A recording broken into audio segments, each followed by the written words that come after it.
पत्नी को गिफ्ट देकर नहीं होगा ज्यादा फायदा। टैक्स बचाना है तो अपनाएं ये तरीका। टैक्स बचाने के लिए हर आदमी कोशिश करता है। भारतीय आयकर अधिनियम में भी उन तरीकों का वर्णन किया गया है जिनका इस्तेमाल कर आप टैक्स बचत कर सकते हैं। लेकिन टैक्स बचत के विकल्पों का इस्तेमाल करने से पहले इनके बारे में अच्छी तरह से जान लेना ही बेहतर होता है, क्योंकि इनमें काफी किंतु परंतु जुड़े होते हैं। अपने प्रियजनों को दिए जाने वाले उपहार पर टैक्स छूट मिलती है।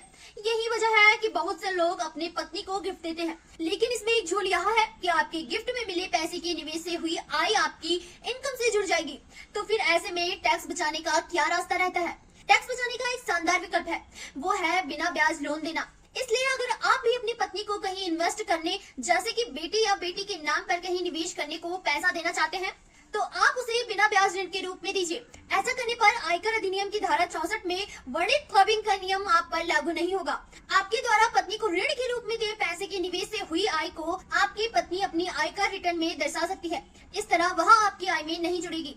गिफ्ट पर लागू होगा क्लबिंग का नियम। भारतीय आयकर अधिनियम के अनुसार गिफ्ट टैक्स फ्री होता है, लेकिन अगर आप गिफ्ट में मिले पैसे को कहीं इन्वेस्ट करते हैं और उससे जो कमाई होती है तो उस पर क्लबिंग का नियम लागू हो जाता है, जिसका वर्णन आयकर अधिनियम की धारा 64 में लिया गया है।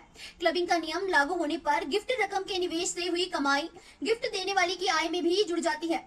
उदाहरण के लिए लोकेश ने अपनी पत्नी को 6 लाख रुपए उपहार में दिए। श्रीमती लोकेश ने फिर उसी राशि की एफडी करा दी।